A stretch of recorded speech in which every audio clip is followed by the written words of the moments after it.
بسم اللہ الرحمن الرحیم۔ السلام علیکم ناظرین، یہ پرانے وقتوں کی بات ہے۔ ایک دفعہ کا ذکر ہے کہ حضرت لال شہباز قلندر رحمۃ اللہ علیہ ایک گاؤں سے گزر رہے تھے۔ انہوں نے دیکھا ایک گاؤں کے کونے میں بہت سے لوگ ہجوم لگا کر کوئی تماشا کر رہے ہیں۔ قریب جا کر انہوں نے دیکھا ایک بندہ ریچھ کو نچا رہا ہے اور سب اس کا تماشا دیکھ رہے ہیں۔ قریب جا کر اس بندے سے حضرت لال شہباز قلندر نے پوچھا کہ تم کون ہو؟ تو وہ بولا، میں قلندر ہوں۔ اس دور میں ریچھ نچانے والے کو بھی قلندر کہتے تھے۔ آپ بے اختیار ہو کر مسکرا دیے۔ یہ بات اس ریچھ نچانے والے کو پسند نہیں آئی۔ کہنے لگا کہ آپ کون ہیں؟ تو آپ نے فرمایا، میں بھی قلندر ہوں۔ کہنے لگا، آپ کیسے قلندر ہیں؟ نہ آپ کے پاس ریچھ ہے نہ ڈگڈگی، تو آپ تماشا کیسے دکھائیں گے؟ آپ نے فرمایا، پہلے تم اپنا تماشا دکھاؤ، پھر میں تم کو اپنا تماشا دکھاتا ہوں۔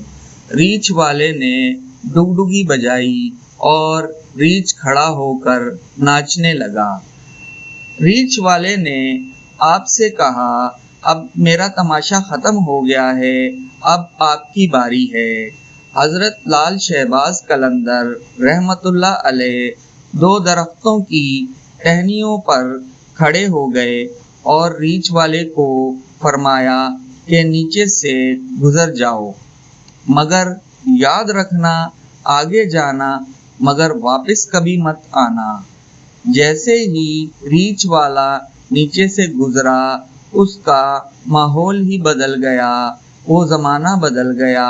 نہ وہ سورج کی گرمی، نہ گرد و غبار، جہاں تک نظر دیکھے خوبصورت پہاڑ، سرسبز وادیاں، نہ موسم گرما۔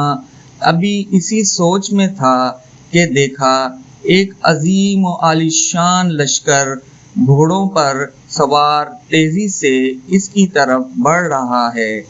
وہ گھبرا گیا کہ آج تو جان چلی جائے گی۔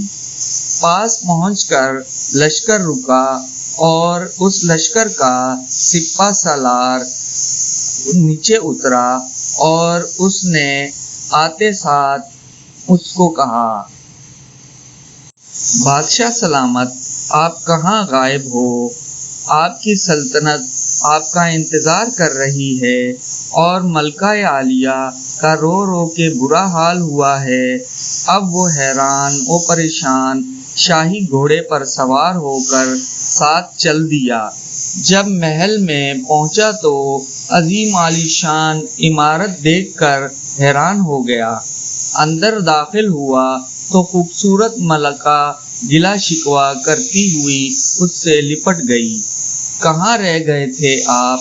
سب بھول کر نہا دھو کے شاہی پوشاک پہن کر تخت پر بیٹھ گیا۔ اسی طرح سالوں گزر گئے، بچے ہوئے، پھر شہزادے ہوئے، بڑے ہو گئے، اس کے بعد بڑھاپا آ گیا، جسم سے جان، منہ سے ذائقہ چلا گیا۔ ایک دن اپنی سلطنت میں دریا کے کنارے بیٹھے ہوئے تھا تو خیال آیا کہ آخر ہوا کیا تھا۔ اسی دشدو میں وہیں پہنچا جہاں پر لشکر تھا تو دیکھا وہ درخت اب بھی موجود ہے۔ سوچا چلو دیکھتے ہیں کیا اور درخت کے بیچ سے گزرا۔ ماحول بدل گیا، وہی وقت، وہی مقام، سامنے اس کا ریچھ اور ڈگڈگی پڑی، وہی گرمی، وہی گرد و غبار۔ اس نے دیکھا تو حضرت لال شہباز قلندر کھڑے تھے۔ اس کی حالت غیر ہو گئی۔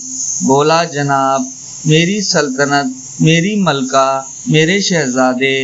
تو حضرت لال شہباز قلندر رحمۃ اللہ علیہ نے فرمایا، یہ سب تماشا تھا۔